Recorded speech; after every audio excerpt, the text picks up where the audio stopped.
Today I'm going to be doing some saggar firing. So I thought I'd tape how I go about it. The first pot that I'm going to be doing is this one here, which is had green, for different kinds of green, and yellow, and I want it to have some kind of feel of the woods about it. I don't know how much of the underwork here in terciolata, how that's going to show up on the video, but we're going to give it a try. It's been polished up a lot, and this is the first time I'm trying a really low-fired saggar. Not so much the saggar firing, but the bisque firing before. It's fired really low. It's only fired to 800. So I'm going to see what results come, and it's just one of the experiments that I'll do. This one here, because they're using greens and yellows and some white, I'm going to be and a little bit of blue here and there, just to give a feeling that there's some places where the sky can be seen through these woods. The thing I'm going to be using on this pot is going to be copper sulfate with a little bit of cobalt in it. It's just a cobalt oxide that's just put a little bit in to give it a little bit more blue. And before I use it, I'll mix it up, because sometimes with these sulfates they sediment at the bottom. So what I'm doing is I'm whisk it up a bit with a brush here, and then we'll be pouring it over. With the copper sulfate, I'm not too worried about getting it on the fingers, and I've got a bucket of water close by to wash my hands off in. What I'm going to do first of all is I'm going to put it on upside down, and I won't put it on evenly over everywhere. I'll just put it on some places. So then I'll turn it upside down, and we'll get some inside,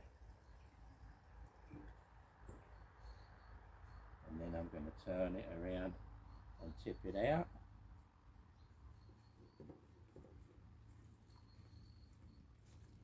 So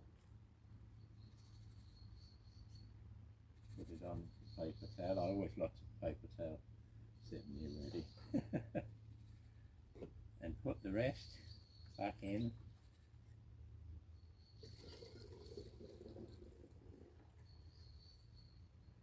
A lot of times when I'm using sulfates, I like to put a little bit of oxide in to just bring the colour in a little bit further out. Then what I'll do next is I'm going to use the copper sulfate that doesn't have cobalt in.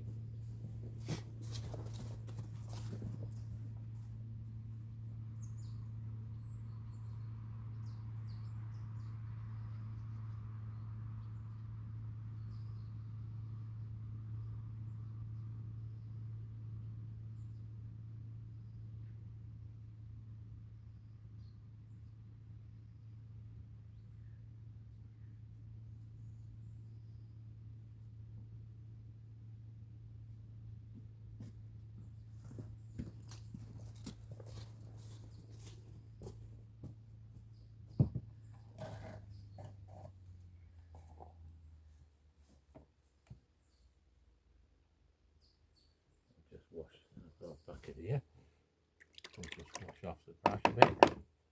So, and this copper sulfate there's a lot of copper sulfate in this water, and it likes the bottom out. So I'm going to you get it mixed up again.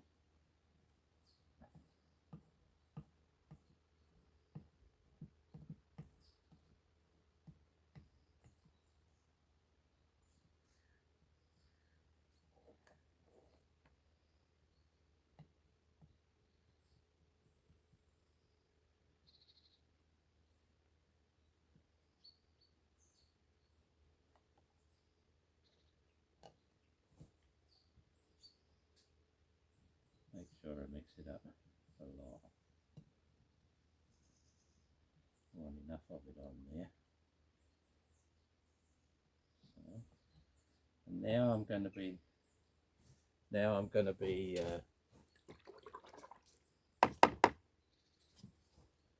pouring it over the pot the other way up, with the open top above. And we'll take this, pour it down over, like that.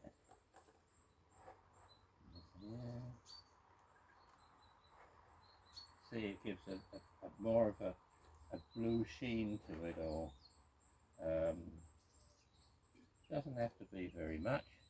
And while it's wet, I'm going to use iron sulfate crystals on it.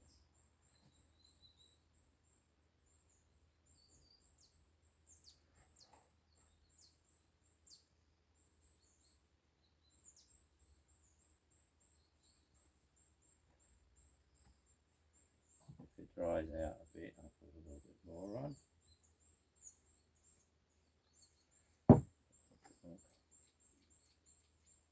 Sulfate.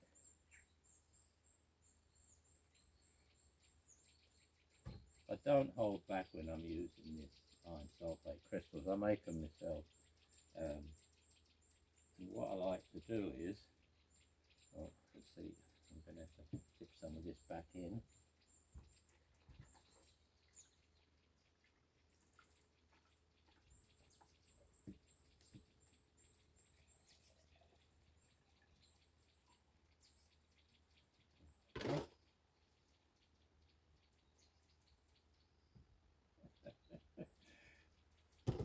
So,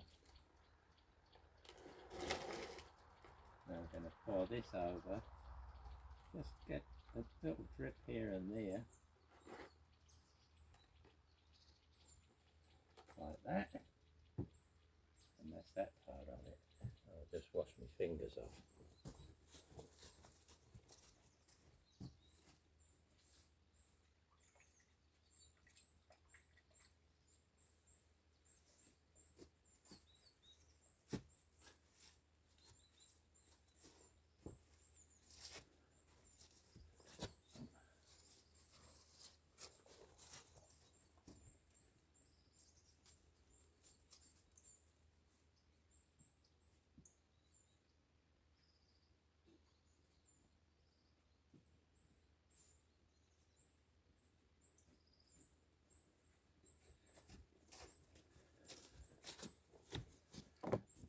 Okay, then we'll get ready to use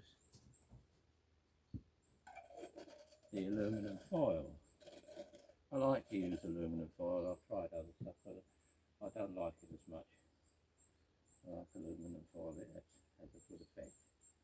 So,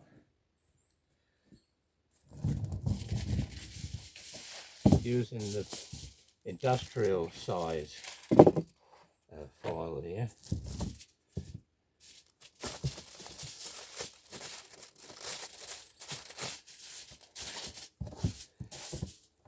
That's the big size, and what I do is I have a normal household size here. Pull it off, fold it so the shiny side's outside all the way around, wrinkle it up like this, put a bit in, same again, fold it over so it's just shiny side out.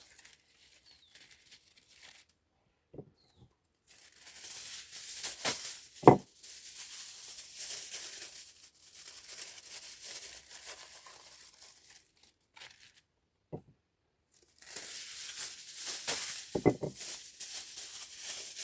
we go. I think that should be enough for this one. Okay. Sometimes I make smaller pieces and put them all over the place, but I like this when I'm doing the higher pots. So take it up, put it on the first piece, and then around and around and onto the last piece there. Continue a bit, tuck it well in, the other way, and on the top, underneath, try and get it reasonably flat. Then I like to use masking tape for painting walls and stuff, normal painter's masking tape go around, because holding those wrinkled up pieces of aluminum foil in place is really important to get the effects that they can make. So that's the first one. I can hear some of the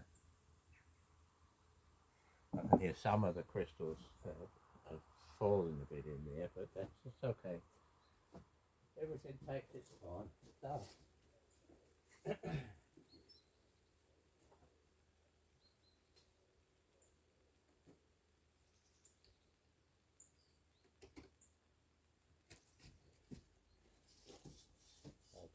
I have my oven just beside me here, behind me. This here is a nice golden yellow with a brown top on the top and white areas.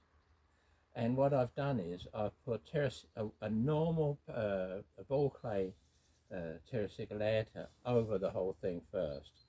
Then I take the golden yellow and paint it all over the area where I want yellow to be, and then I take some terracotta made with ball clay and zircon oxide, and zircon oxide is going to whiten anything.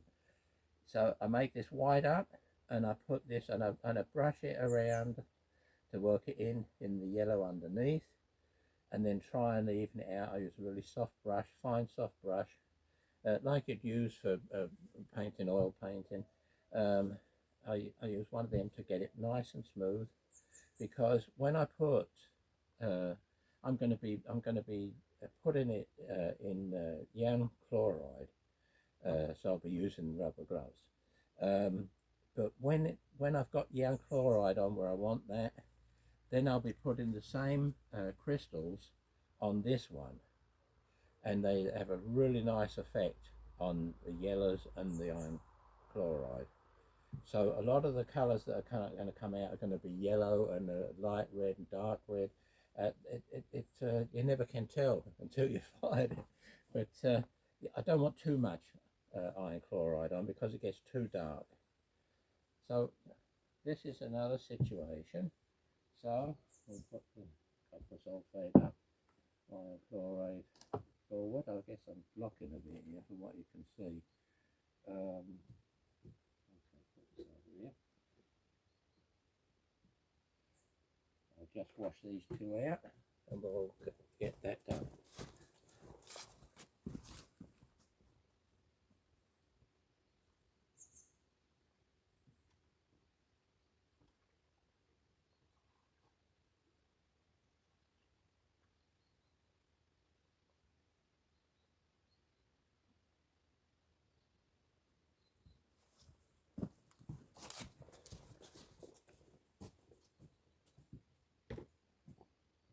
Okay, rubber gloves.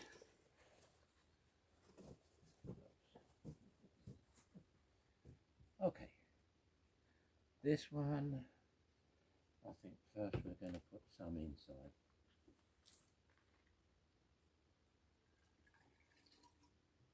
A little bit running over the edges, doesn't hurt.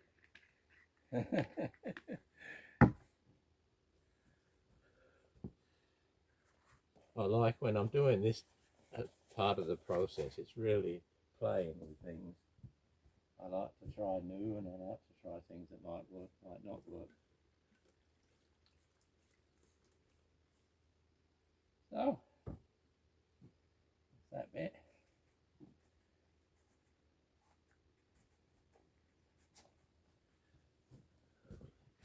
Yeah. And then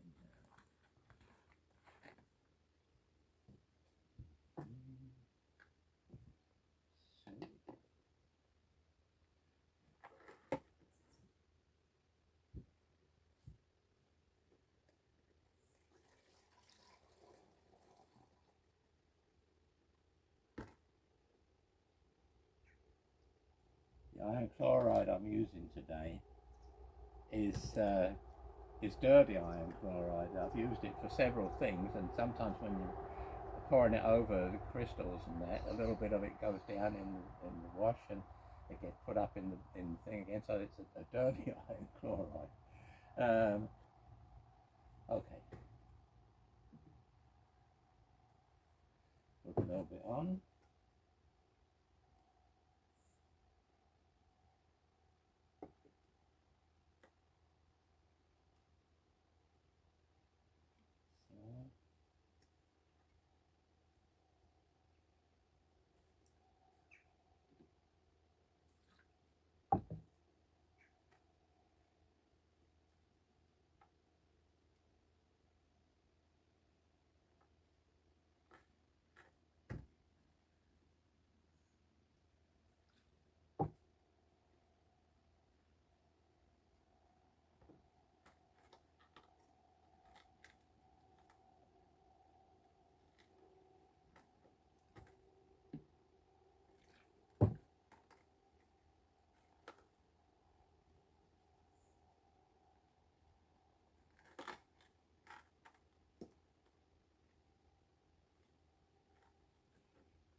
What I'll do with this, we can clearly see how much of this iron sulfate crystals I've put on, really thick. And what I do is I give a little trickle of this over it. There you go. So it runs down a bit. And the same here. I want to cover it just so it runs down a bit.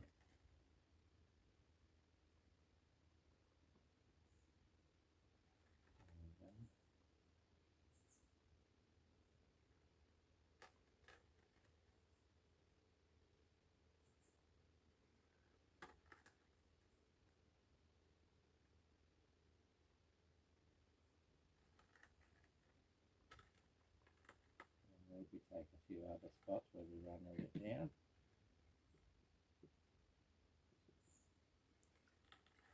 So I think that's going to do it.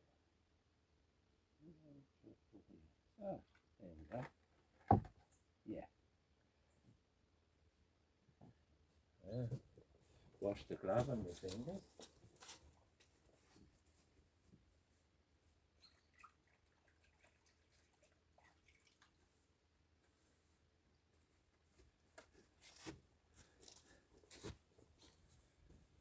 Okay, my fingers off. With the iron chloride, what you've got to be aware of, you really don't want to put it in the aluminum foil while it's still wet. But sometimes you know you get carried away with what you're doing and you put it in and it's still a bit wet. The problem's always been talked about with that it eats metal, so it'll eat the aluminum foil. I haven't found this to be true.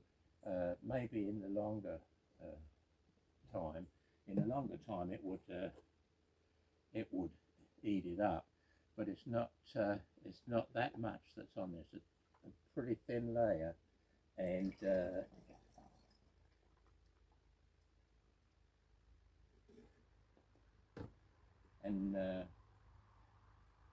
it really doesn't. I haven't found that it eats away the tin foil, so I don't worry too much about it. go.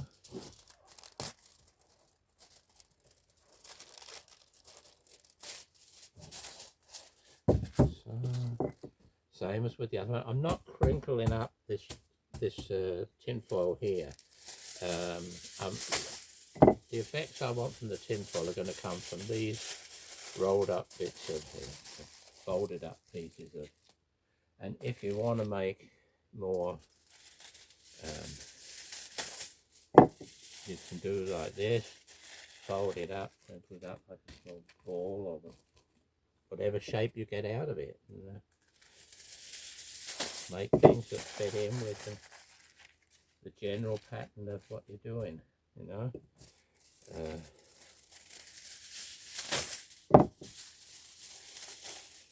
There's got to be a balance in everything. I mean, you could put this all over the whole thing, but the thing is, there's got to be balance. There's got to be a balance in it. Try and keep a balance in your colouring and how you put things on. So that balance has got to run over here. I think I'm going to do this a little bit different. There we go. That's better. Okay.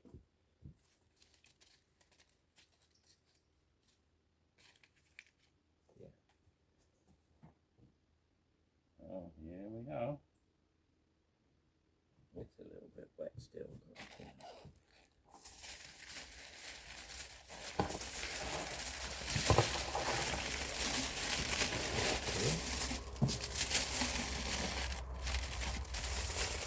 Keep the bottom flat.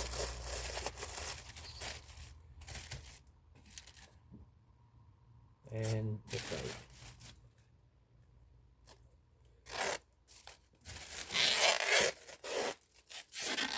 And where the tape is, I'm taking it in pretty tight to the pot, because I want those effects that the wrinkling in the aluminum tape can give. There we go. And I don't worry too much about the top. If it's a little bit open, there's a little bit hair can come out. That's not going to affect anything. I mean, I can fire things even without the aluminum foil on. So I've got one more to do, and I'll be finished.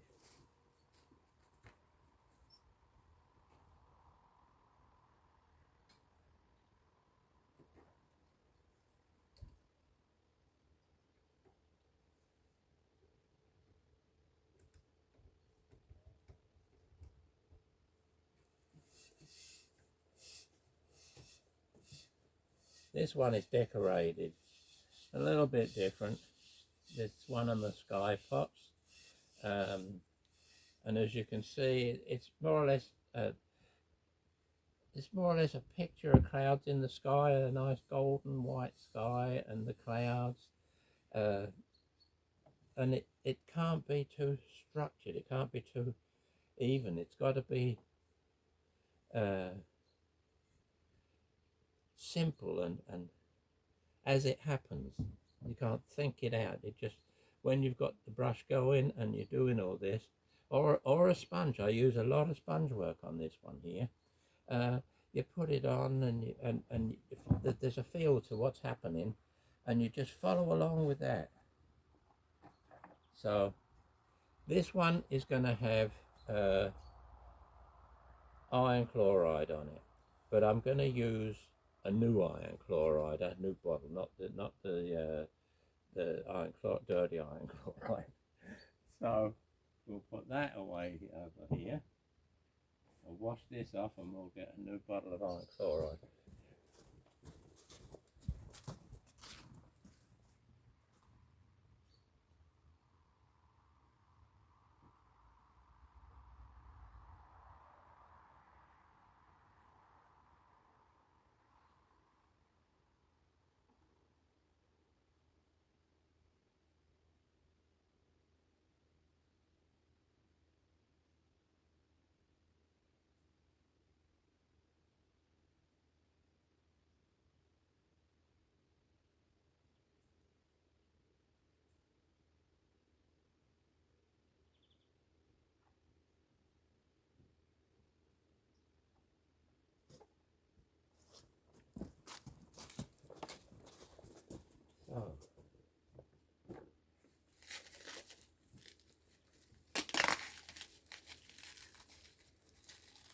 get this iron chloride sent to you, they pack it in really good. They don't want anything happening, it's spilling out.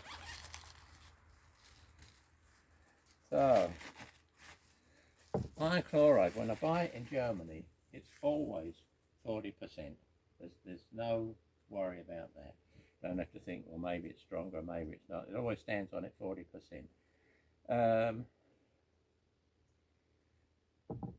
No, I'm always using the German stuff. It's easier for me, and living in Denmark, it's just too expensive to buy it here at home. Everything's more expensive in Denmark. Don't know why. You must think we're rich. Okay, first of all, with this one, I'm going to put it inside.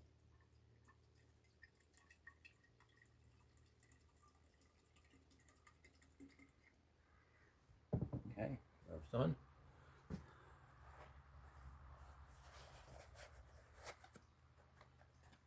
Gloves.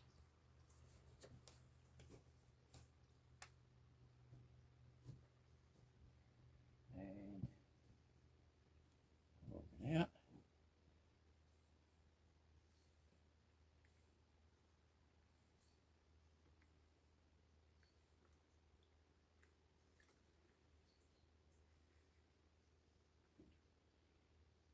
Okay.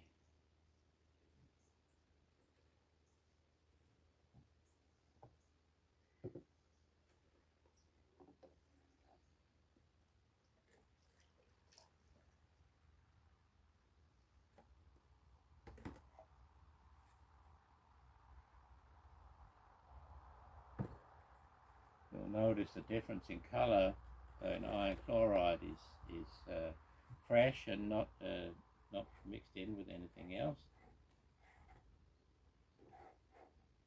It's more of a really golden chestnut colour. I like to let things kind of just find their own way around the pot.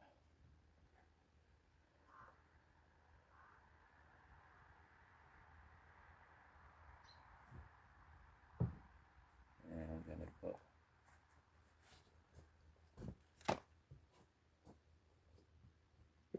again the iron chloride crystals.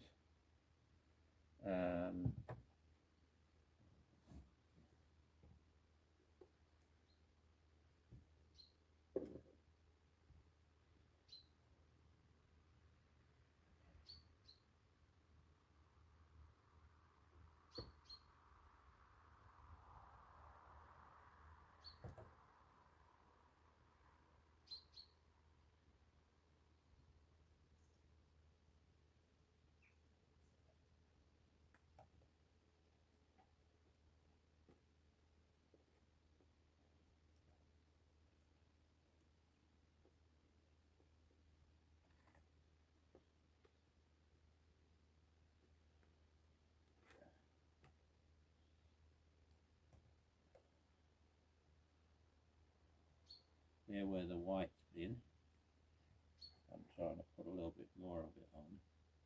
I like to see it shine up the pot when you get some really bright white shining through.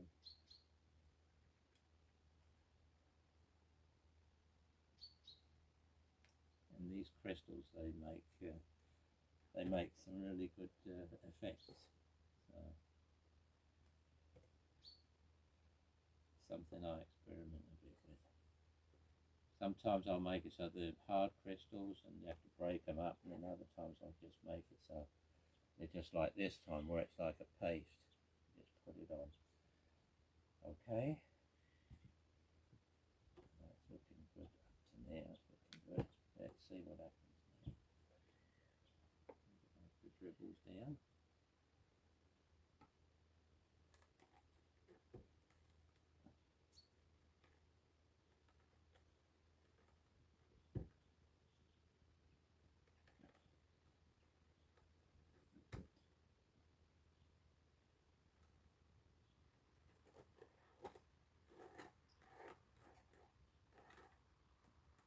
There we go.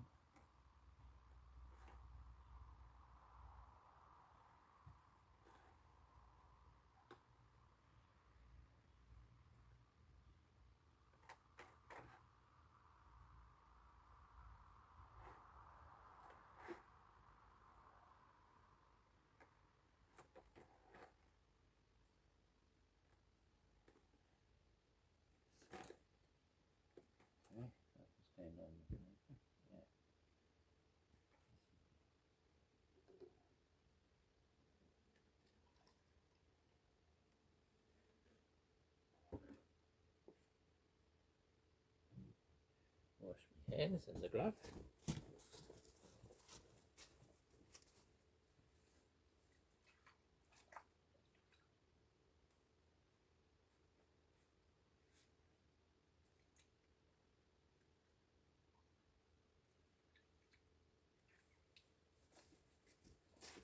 So, there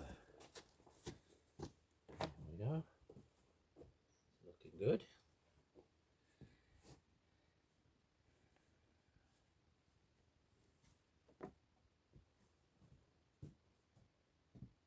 See what's it's looking like here.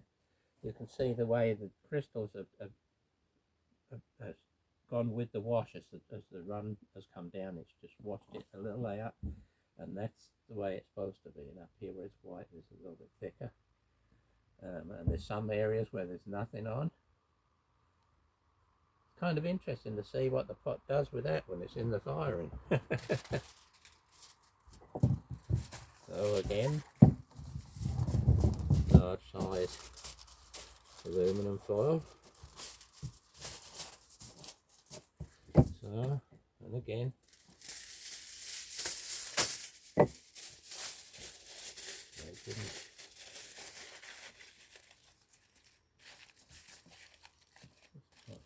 little bit different this time. Fold it again, get all the shinings out. Put a little bit more movement in this pot.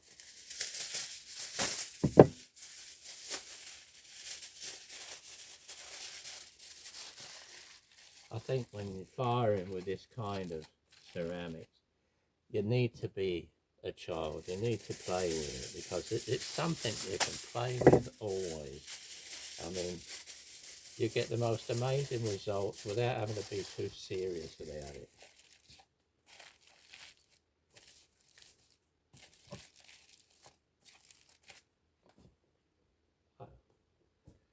And we'll take this on to the first one, and then off we go.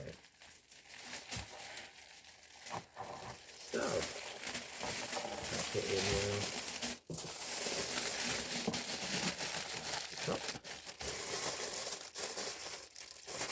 flat on the bottom, so, and way around. Always put the tape on starting near the end and following along on the same route as the tape that the aluminum has. So it's got to pull on the aluminum the same direction as it was laid.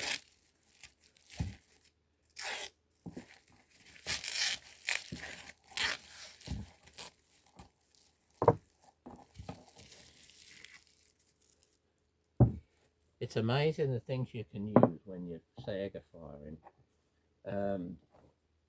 One day I was saggar firing, and I'll later show how I use string that's dipped in oxides or dipped in chloride or sulfate to make patterns on the pot.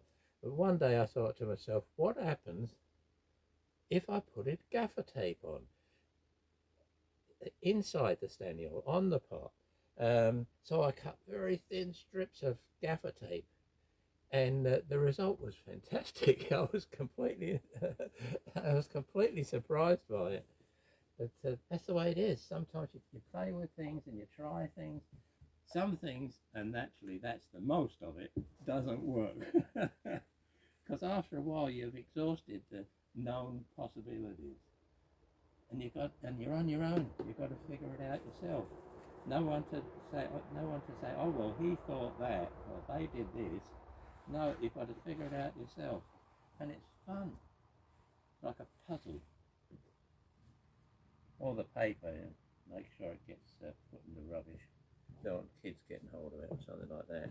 Not when there's iron chloride on it.